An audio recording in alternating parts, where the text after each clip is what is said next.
So welcome everyone. Thank you so much for joining us as our esteemed panelists on this panel on Solidarity Economies Lawyering. I am super thrilled. My name is Parag Khandhar, and super thrilled to be able to be in conversation with you all about this field of Solidarity Economies Lawyering.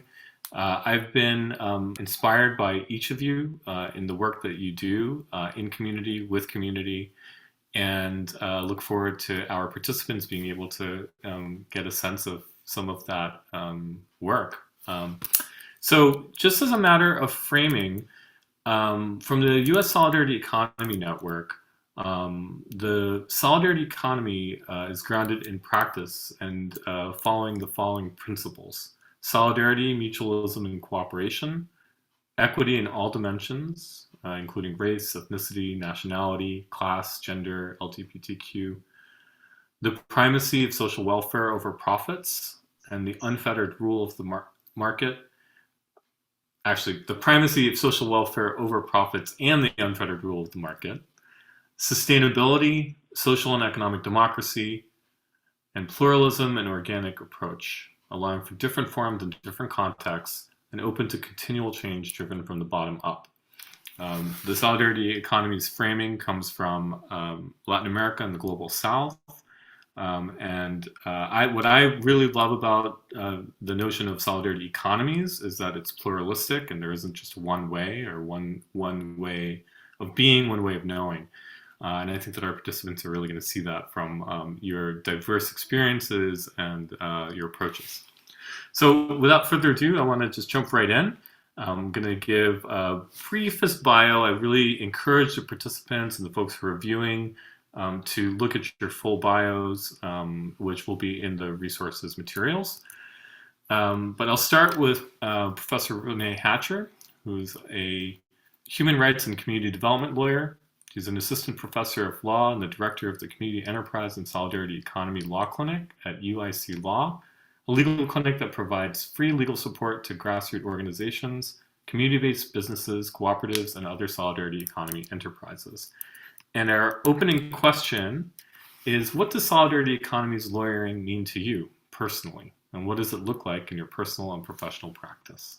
Thanks, Parag. So it's so great to be here in terms of this particular panel for the Just Transition Lawyering Institute, and like particularly with all of the lawyers that I fan out on and admire so much. In terms of solidarity economy lawyering, I think in its simplest form for me, what that means is providing legal support to communities to ultimately bring about self-determination and towards a vision of collective liberation. I think that's the most simplest way to put it. In my professional career, it's looked all different kinds of ways. It looks sometimes like traditional transactional work for worker cooperatives, and other times takes much more of a different type of lawyering. A lot of it is creative lawyering. A lot of it is really thinking beyond what exists within the law or how we use legal tools, right, in ways that actually can build the institutions that really provide for what people need. So I like to think of it like on the best day of what I do, ultimately I'm providing legal support simply for the self-determination and liberation of people. And doing that by again, building the institutions that are controlled by communities, that give those who are most oppressed agency in their own lives, and allow them to self-determine ultimately what their neighborhoods and what their relationships look like. Thank you, Renee. So our next panelist is Professor Julian Hill, who's a clinical teaching fellow with the Social Enterprise and Nonprofit Law Clinic at Georgetown Law. Julian regularly advises worker cooperatives, cooperative developers, and community groups in New York and DC on a range of transactional matters, as well as provides advocacy, policy, and education support. Hey everyone, good afternoon. It's good to be here with all of you. And shout out to the West cohort of the Just Transition Lawyering Institute. And so, for me, with respect to solidarity economy more generally, I would echo a lot of what Renee mentioned. A couple other things that come up for me as terms of focuses is the idea around being able to center the folks who are most on the margins with respect to how community decisions are made. I think it is sometimes a struggle to make sure that those folks are centered, and someone who does organize and work on the side. I think that's super important. So folks who have intersecting identities, who have disabilities, who have varying levels of status with respect to citizenship, so on and so forth, Black folks. And so it's an economy that really is trying to center those folks with recognition that the way that we're doing things kind of isn't really meeting their needs. And so with respect to the lawyering piece, it's definitely, I'd say maybe 5 buckets for me. So one is definitely some of your traditional transactional lawyering. I'm also ends up looking like legal research and providing folks with different types of memos and other sorts of documents that are helpful for stuff that are going on, and supporting with community initiatives. There's advocacy, right? So testifying, going to direct actions where necessary, policy support, so doing markups of potential laws that are supporting these different sort of economic initiatives, translating what those might mean for folks in community. And I'd say finally community education, right? So making sure folks are aware of sort of what these different initiatives are, how they can get involved, and how they can be centered. Thank you, Julian. Our next panelist is Sushil Jacob, father of a rambunctious 16-year-old pandemic toddler, who currently works as an attorney at the California Public Utilities Commission. Prior to working in state government, he worked at legal aid nonprofits and helped to start a private law practice for California cooperatives. He's worked in the areas of public banking and worker cooperatives. What does solidarity economies lawyering mean to you, Sushil, personally, and what does it look like? What has it looked like in your personal and professional practice? Thanks so much, Parag. I got a little bit of shock there because I thought you said my son's 16 years old, and I was like, oh my God, where have I been sleeping for the past 15 years? Thanks so much for inviting me to be on this panel today, and welcome to all of you in the JTLI Institute. It's an amazing journey you're on, and I hope to connect with you. For me,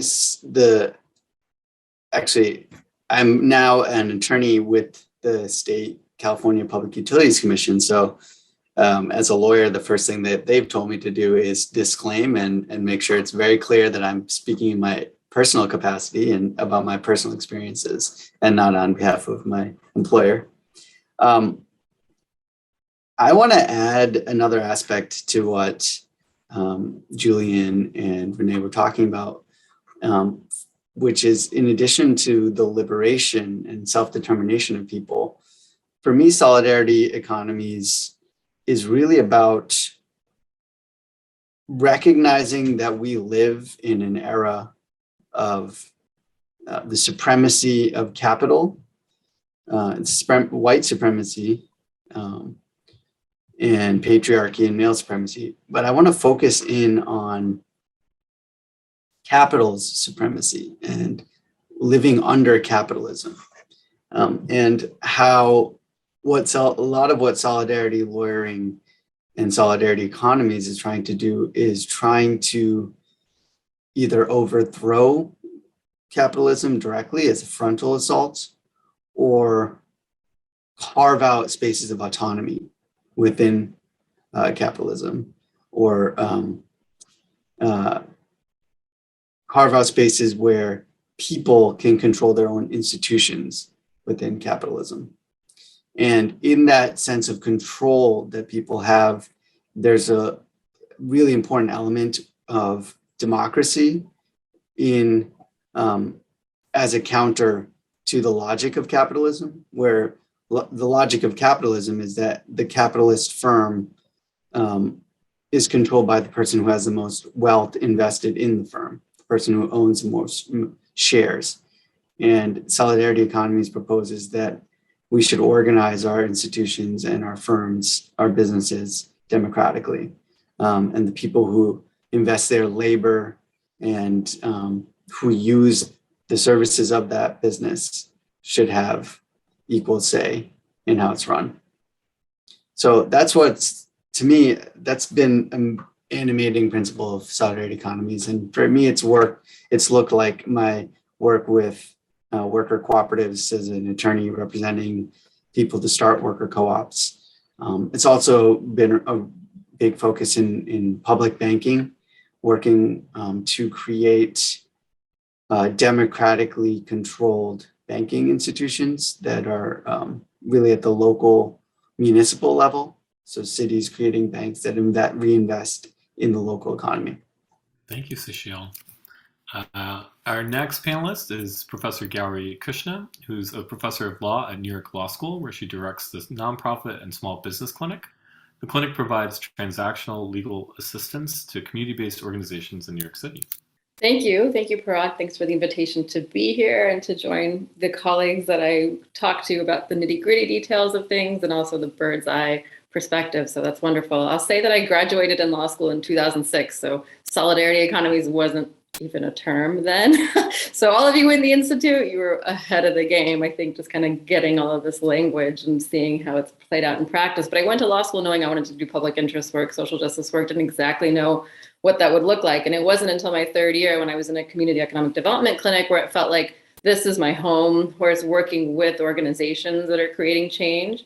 And so was able to go to a law practice, the Urban Justice Center, that really had a variety of different practice areas within it. So that were focused on providing resources to those grassroots organizing groups. So it was the domestic workers, the wage and hour issues, or it was tenants in a housing case and all the organizers working with the lawyers there. And then I was part of the transactional team. And so it was interesting to have an office mate who was working on these wage and hour issues, and it was very clear that workers were getting exploited, doing the domestic work. And then on the flip side of it, we were helping worker cooperatives form that were doing domestic work. So it really felt like kind of this positive answer to what, my colleague we were back to back like this for a couple of years, what she was fighting on the one end, this seemed like a positive approach. And I won't say necessarily the be all end all answer to it, but that's really where I sort of came into my own in terms of understanding what the solidarity economy was. And really, I felt like I was learning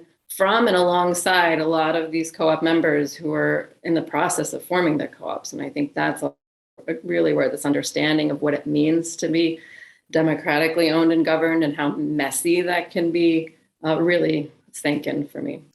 Thank you, Gowri. And our fifth panelist is Tracy Lloyd McCurty, who is the co-alchemist of the Acres of Ancestry Initiative Black Agrarian Fund, and the co-founder and executive director of the Black Belt Justice Center, a legal and advocacy nonprofit organization dedicated to the preservation and regeneration of African American farmlands and land-based livelihoods through effective legal representation, advocacy, and community education. Welcome, Tracy. Grand Rising, everyone. I definitely want to ground my remarks in the fact that this is the 25th anniversary of the Pickford v. Glickman class action racial discrimination lawsuit that left thousands of Black farmers in unconscionable debt, farm foreclosures, and no legal recourse to save their family farms. Thousands of Black farmers have ascended to the ancestral realm without restorative land justice from the U.S. Department of Agriculture. And so I really want to say that and ground my remarks in that. I am the great-granddaughter of Lizzie Webb. My great-great-grandmother was a sharecropper born at the end of slavery. And through grit and determination, she and my great-great-grandfather, Gordon Webb, became independent farmers and acquired a 30-acre farm that has remained in the family for 6 generations. Why is that important? They left it to us as family land. I think in solidarity economy, we might say collective land tenure. There's talk about family land trusts, but with respect to the pre-colonial, African imagination, land was not a commodity. And so I carry that in the work. I think with the solidarity economy lawyering, it requires, with respect to restorative land justice, the eradication of colonial constructs, one being debt, and the other tool of land dispossession or exclusion has been the Commodity Credit Corporation Fund. I have a definition that I wanted to put on the altar. If I could go back to the Commodity Credit Corporation Fund, because it just came to me. When we think about the experiences of Black agrarians, particularly sharecroppers and tenant farmers, we know that Black farmers, it was very difficult for them to get out of debt because of the apparatus of tenant farming and sharecropping. You are always in this cycle of debt, right? Similarly, the Commodity Credit Corporation Fund was created in 1933. And while it provided support to mostly white farmers, it excluded Black tenant farmers from support. And so those practices are still thriving today with the exclusion of the $30 billion Commodity Credit Corp Fund and this history of debt.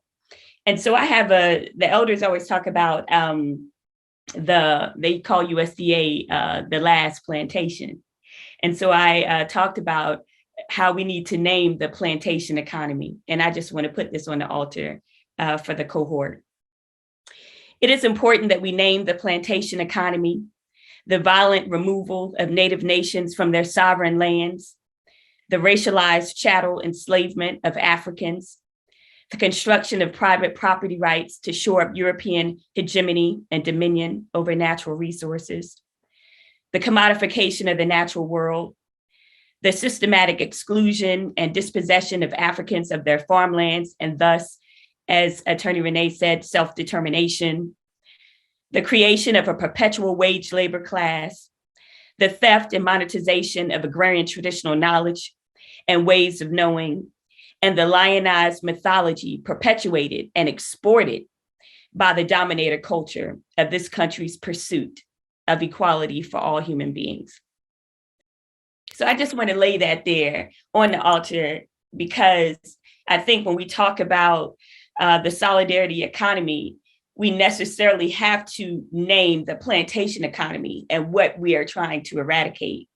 And so our solution then must be multidimensional. I always talk about the aid of the ancestors in my work, multidisciplinary, multiracial, multifaceted.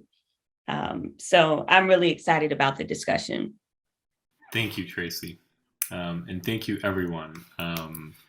I feel like for myself, the journey into solidarity economies lawyering was, actually probably some seeking for a grand unifying theory.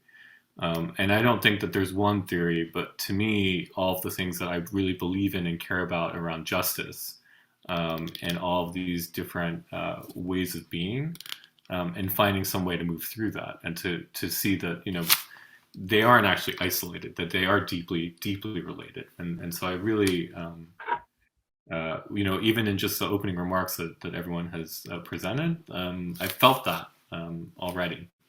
I actually wanted to allow for like a quick round of just comments. Like everyone touched on such different things. So I wanted to just allow, not allow, but I wanted to invite, was there anything that you would want to add, anything that you want to ask or comment on, and then we can go from there.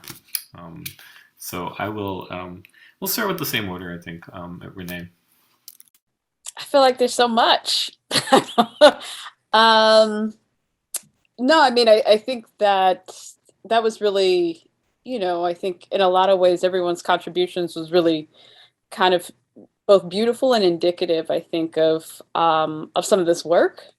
In terms of just thinking about both sometimes what exactly the work looked like, how we each have our own histories and context in terms of positionality, in terms of how we come to the work. But also, a couple of things that really spoke to me. I think one, kind of putting things in context is always so important as lawyers, right? It's sometimes the very thing that they teach you not to do in law school, like this idea that the law operates in this bubble and is objective, independent of history and oppression and power dynamics. But I think context is so important to being, an effective lawyer in any context, especially in solidarity economy. So I really appreciate, thinking about the context in which we do our work. And some of that is based off of the clients that we work with, the communities that we work in, but also just simply the history, I think, of the country and the society that we live and function in. So I really appreciate, Tracy's comments in actually grounding, her work, and I think all of our respective work in a particular history and context, right? Like of both in place and also in terms of the clients, our own identities and experiences of how we operate. And then I also, one other thing that really just came up for me is also, this idea of solidarity economy being a unified theory or blueprint or a way in which we can, attempt to directly address capitalism right now, which is really meaningful to me in thinking about, simply the fact that folks cannot live meaningful, flourishing lives. The communities that I care about certainly can't in the context of capitalism. And so what do we do about that? And for me, that was one reason why I came to solidarity economy lawyering, was really, just simply the recognition that, for example, Black liberation will never be possible in the context of capitalism. And so when you realize, when you have an epiphany moment like that, then the question becomes, it's like, well, what do you do? How do you organize today to actually change the conditions and improve people's lives? And to me, more than anything else, building and controlling institutions that actually provide for the things that we need is one really meaningful way that we are organizing to bring about, a deeper liberation, to confront overlapping systems of oppression in this country, and also to be in different type of relationship with each other, because that was, that's the last thing I'll say. It's just simply, we talk about capitalism as an economic system, but it also is a culture. And, I think more than ever since the pandemic, we now see the way in which, the culture of capitalism has affected all of us as individuals, our relationships, the way in which we can be with each other, the ways in which we can actually engage the world, the energy that we have, for joy, for love, for relationships. I think that is something that I feel like everyone has kind of awakened to a little bit, and at least had to confront in one way or the other. And maybe the pandemic has done us, that small favor. So I'll stop there. Thanks so much, Renee. And yeah, just kick it to Julian. The one thing I'll say is just it's made me think about, some of the remarks made me think about just monopolies and the consolidation of power in the corporate form, and sort of naming the importance of naming not only the history but also the enemy, and the ways in which the proliferation of suffering is sort of in a lot of ways driven by that process of, concentrating power, concentrating capital, concentrating supply chains, and how the pandemic has really made a lot of the problems with that clear, and how, the solidarity economy, I think, is a way to think not only about how do we survive what we're going through in capitalism, but also move beyond it. I think the one thing I'd want to talk about is climate change, and that we're talking about the just transition and solidarity economies. So I'm just bringing in how it's not like the looming threat and catastrophes that climate change is bringing to our communities. Climate disasters on the horizon give us an urgency to change our system. So I just want to bring that in, that external threat. Thank you, Sushil. And that raises for me the question that Grace Lee Boggs always asks us, right? What time is it on the clock of the world, right? Not just Grace and Jimmy. And I think that is, that's a vital question. So yeah, I'd like to pass it to Gowri. Yeah, I think not a whole lot to add, more just kind of the feeling of hearing, all of you all largely talk about the big systems and naming them, which I think is important, is that feeling of like, wow, that there's a lot of work to be done. There's a lot to dismantle, but then there's so much inspiration just knowing you all and the work that you're doing and thinking about how I'm contributing to it. But it also brings up a sense of like, am I living my life in a way that's consistent with all of these values, and that's a hard thing, because I think the answer is no. And that's something I struggle with, as a lawyer in this work. I often, one of the containers for my work is a quote from the Cuban agroecologist Fernando Funes, who says, "You make your path by walking." And I think about my journey as a public interest attorney.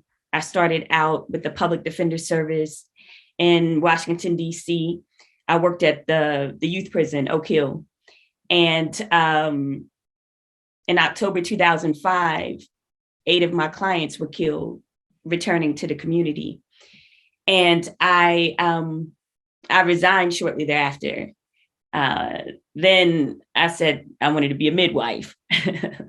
So I went out to Arizona with this collective of Black midwives. And really, I was ready to become a mother. I had already been a village mother, right? An earth mother.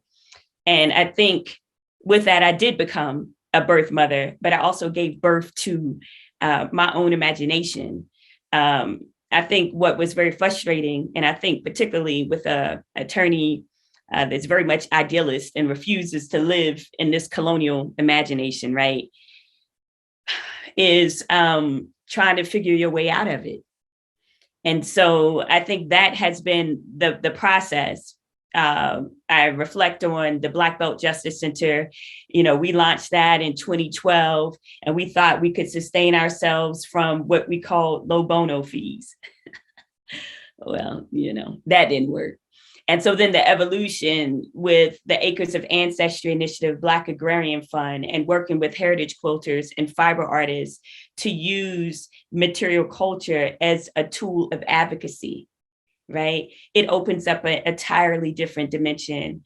One of the quilters talks about Cookie Washington from Goose Creek, South Carolina. She talks about being a way shower and how she wants art to make you feel. And she's not interested in making anything to match your curtains, right? And I think about the grit of the farmers. I mean, they've been fighting for over 30 years. And so when we talk about solidarity economy, it is like solidarity of spirit, of soul works. It's not lost on me that my mom ascended April 20th, 2020, and she gave me this assignment.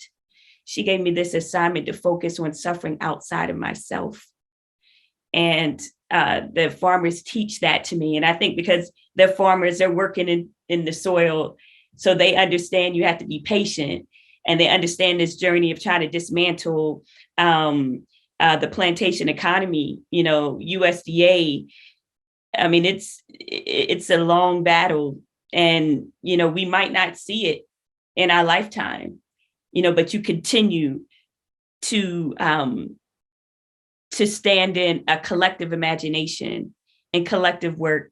And so I think that it is a rebirth of spirit. And I do think that to make the parallel to giving birth, like it's the highest spiritual trip you can go on, but it's painful. But at the same time, look at what you have when you're on the other side of it. And so I didn't mean to meander again, you make the path by walking. This is just, I hope that this offering to the cohort, you just have to keep walking. I mean, the solution is not going to fall in your lap. I want to make this one point because I think it's instructional with the Black Panther Party and the free breakfast program. One of the things that we did, and I think when we talk about the nonprofit being an apparatus of liberation, one of the things that we did is with the Black Agrarian Fund, we centered the Black Farmers Appeal Cancel Pig for Debt campaign. We knew that it was important for us to have a victory or to focus on something transformational in the Black agrarian community.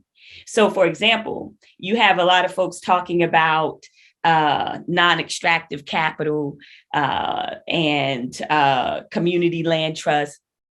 But with respect to Black farmers that have been under this unconscionable debt, how can you even talk to them about non-extractive capital when we're still trying to eradicate them under this very oppressive regime that has left them in unconscionable debt and has ravished their generational wealth? And so sometimes I think we have to take a step back when we talk about coalition building and what does that look like, solidarity economy. With solidarity economy, we have to address like the egregious wrongs that happen to folks here under racialized capitalism. Like that's the first step, right? And so anyway, that's what I would share with the collective. Thank you, Tracy. You know, what I was thinking while listening, you have the beautiful quilt behind you, and I felt like all this weaving that was happening. You know, and so you know, it is a journey and a walk, right? That we're all sort of on, you know, both individually and also collectively. And so for me, like that weaving is actually something I'm super interested in, and I think that that you wove it right in about your own personal journey, which I really appreciated, and I wanted to actually kick that back to the other panelists around your personal journeys. You know, I think that'll be super interesting to the folks who are part of this cohort. You know, who are coming in from a range of different experiences, many of whom, you know, have a litigation background, many of whom who are, you know, are also public interest attorneys and just, you know, like trying to expose themselves to what are the other possibilities out there. So I want to go in reverse order and actually what I'll do is I think maybe we can go with you, Gowri, if you can go next, and then we'll circle back, Tracy, if there's anything, you know, that you wanted to like cap at the end from your own experience and from your own journey. So the question is really, if you could speak a little to your journey as an attorney, that, you know, what, yeah, just a little bit of your experience that brought you to where you are now, you know, different elements of the work that you've done or things that you feel contribute to sort of your understanding of where you are now. Yeah, thank you. I think what was pivotal for me were those like baby lawyer years and really starting out and just understanding what being a community lawyer meant. I didn't really have that grounding in law school, so it was coming into it in practice where I was trying to figure out what that was, and also had a sense of what transactional lawyering was, but how that plays in a larger sense of justice. And so it was really working with a group of women, Latina. They were in Sunset Park. They had come together to form a house cleaning cooperative. And they were brought together by a nonprofit organization who's been in the community for decades, a social services agency that realized they couldn't place a lot of the people in the community in traditional work because they didn't have work authorization. A lot of them were undocumented. So they were trying to think creatively about how do we create a structure where we can avoid that issue. And so they had heard from folks in California that by creating a co-op, there was some way you could kind of get around it. So I met them a few months into their kind of organizing this group of women to come together to do house cleaning. And their first question was, okay, we want to form an entity. We want to be legitimate. It's like, okay, so we needed to slow things down. And it was a year-long process of really trying to understand immigration laws, tax laws, corporate laws, employment laws, and how all these things intersected.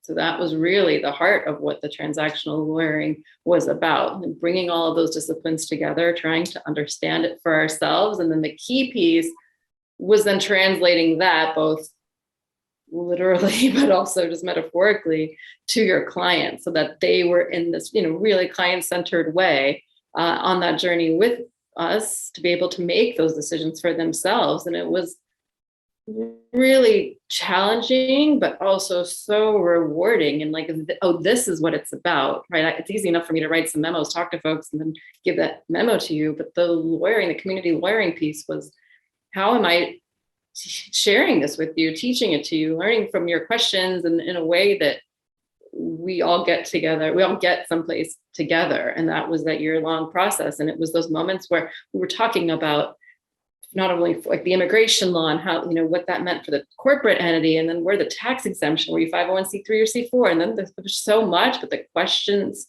like, we really thoughtful, I think, about how we presented it, made mistakes along the way, but course corrected. And then the questions they were asking were just like, they were right there. And I think for me, that was like, this is where I feel like I fit in, and this is where I'm adding value to this type of work. Thank you, Gowri. Really appreciate that story. Sushil, you've had experience in private practice in nonprofits and clinical teaching now with the state agency. Could you speak a little bit about your journey? So I would say that my journey into solidarity economies happened before I became a lawyer. And I would trace it back about 15 years ago when I was, prior to law school, I was living in India and working at an organization that was in South India, and it was focused on tribal communities and tribal self-determination. And one of the interventions that they decided to make was to create a cooperative of agricultural marketing cooperative that connected tribal communities across India and other types of like women's self-help groups, which were these micro lending groups, into one framework, one business framework. And I was so fascinated by the idea of the solidarity economy and how we could be trying to move beyond this concept, which was so dominant at the time in India around social enterprise and this nonprofit charity model, to this third model, which is actually people own and control the means of production and their own businesses. And I was just totally like enamored by this idea. And I moved back to the US and I was thinking about how can I be involved in this movement. And I landed on, well, I don't really have any skills, so maybe I'll go get some skills. I'll go and I will become a transactional lawyer that works with these types of communities. And in the US in particular, I started learning more about the cooperative community, the cooperative movement, and how it intersects so much. It's like the old school solidarity economy. So that's kind of what got me into this. And since then, I've taken a journey through working in clinical teaching at the East Bay Community Law Center in Berkeley, where we focused on worker cooperatives, green worker cooperatives. And then I wanted to work actually on the finance side of things, because one of the things we noticed is that it's hard for these co-ops to get access to capital.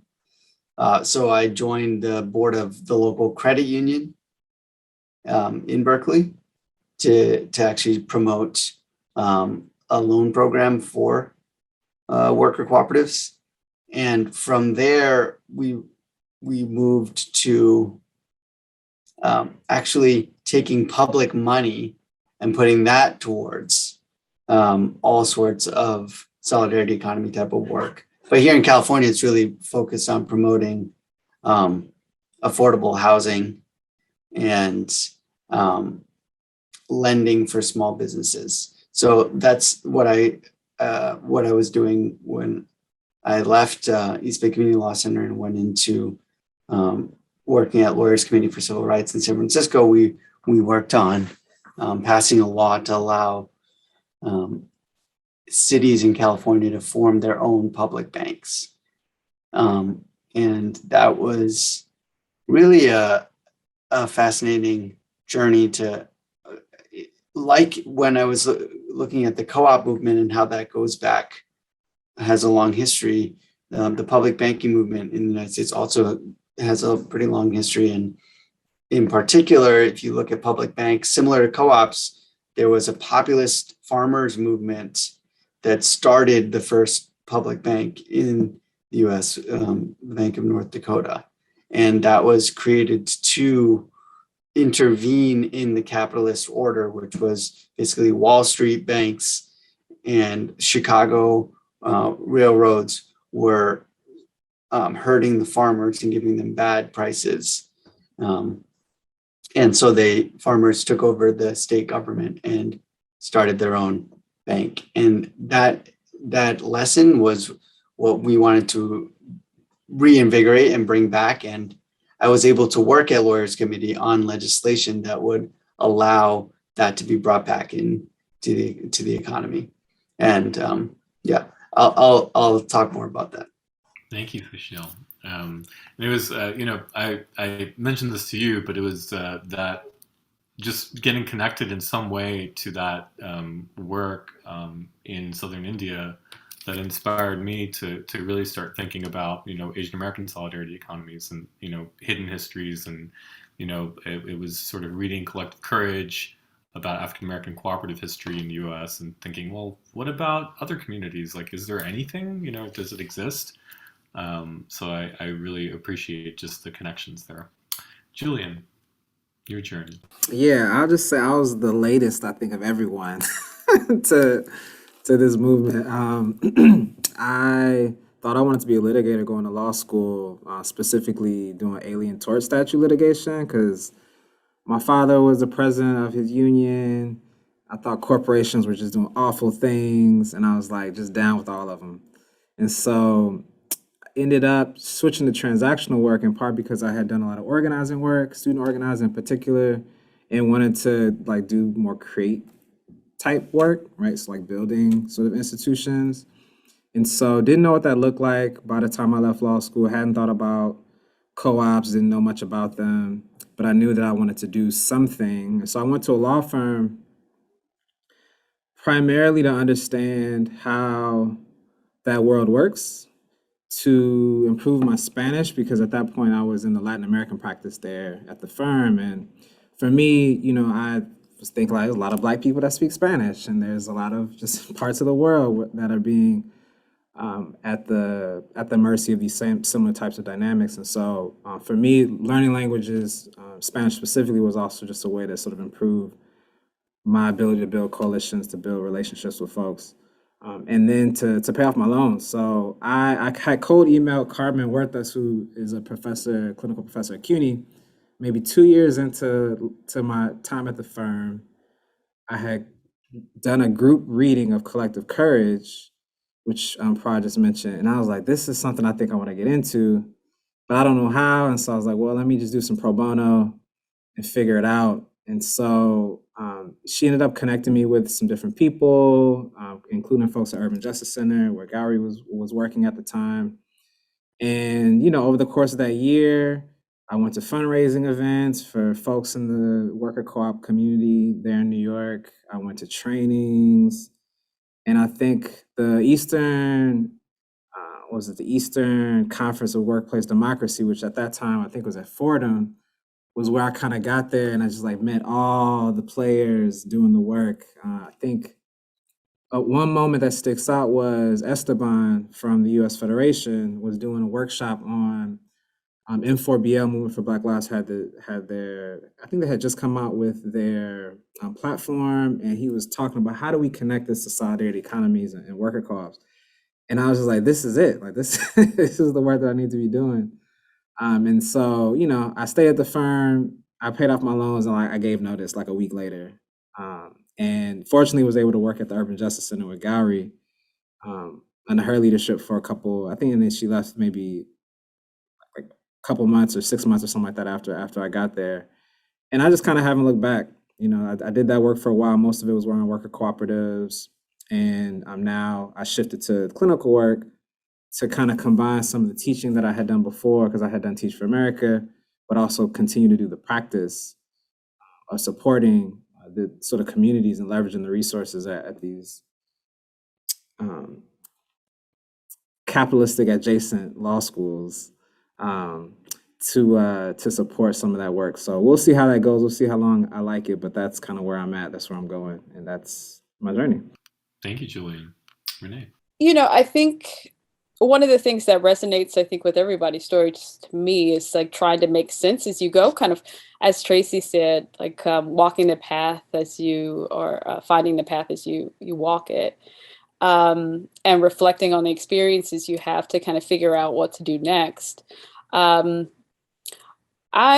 went to law school to do public interest work. I wasn't sure exactly what form that would take. I thought it might be human rights work. I thought it might be impact litigation around education law. I tried to expose myself to as many opportunities as possible to actually be in those spaces to do that work. And then I started my legal career at the Chicago Lawyers Committee for Civil Rights, doing a number of different things in the office. So housing discrimination and employment discrimination and housing rights, and prisoners' rights, mostly all litigation focused. It became very quickly to me the way in which our legal system is simply not equipped or structured in a way to actually really provide just outcomes, right? So I think in that experience of doing litigation, of understanding what the state of case law on issues of employment discrimination, for example, or the ways in which, for example, like resources in the courtroom make a huge difference, had a huge impact on me. And then I finally made my way to the community development law practice at the Chicago Lawyers Committee, called the Law Project, and was doing that and enjoyed it so much more, in part because instead of trying to address a harm that had already taken place within a system that simply wasn't equipped to actually meaningfully address it, I had a completely different relationship with my clients. My clients were imagining what was possible. They were building institutions that could serve them in ways that were meaningful. They were addressing community development issues. And so that was much more alive for me. That was much more of a better fit. And it also allowed me to do different types of advocacy as it relates to like gentrification issues, or the rights and benefits of communities and big development projects, and trying to really understand all the tools that could potentially be in the toolbox, right, for a lawyer who's committed to, community. In that experience, though, it was really clear to me, like, the limitations of the tools and the way in which we thought about the work. So, for example, a lot of my direct client work was around representing small businesses and nonprofit organizations. And most of the small businesses that we represented were sole owners, Black entrepreneurs who were starting businesses on the south or west side of Chicago. But even that, after reflecting upon it, I realized the real limitations, right, of that type of business, or simply just thinking about it as a one-on-one direct representation and just having a number of clients. And so I was trying to really be intentional and think about like my theory of change and how my work either squared with that theory of change. To what extent could my work actually bring harm in the world, in the sense that, for example, there are a number of Black-owned businesses that exploit workers, that are in Black neighborhoods, that don't necessarily commit wage theft, that do all of these things. And so ultimately, cooperative development, solidarity, economy became the theory that allowed me to really think differently and organize my practice differently. And so for me, one of the things that I appreciate about it is just, one, this idea that it's not a fully formed theory, that it's dynamic, in the sense that we reflect on our experiences in solidarity economy organizing or as practitioners, and then we use those experiences to inform the theory, inform how we move forward, inform how we adjust and change. And it also became the unifying theory that squared with my theory of change. By that point, I certainly was anti-capitalist. I was deeply committed again to Black liberation, to issues of gender equality, of thinking of just kind of liberation ultimately as a way in which you do that. And to the extent that you're a lawyer and looking to use legal tools, it can feel stifling. And so again, I think solidarity economy was the way in which I kind of was able to practice and think beyond what exists in the law, or to use legal tools in a way that actually felt more aligned with my commitments and my values.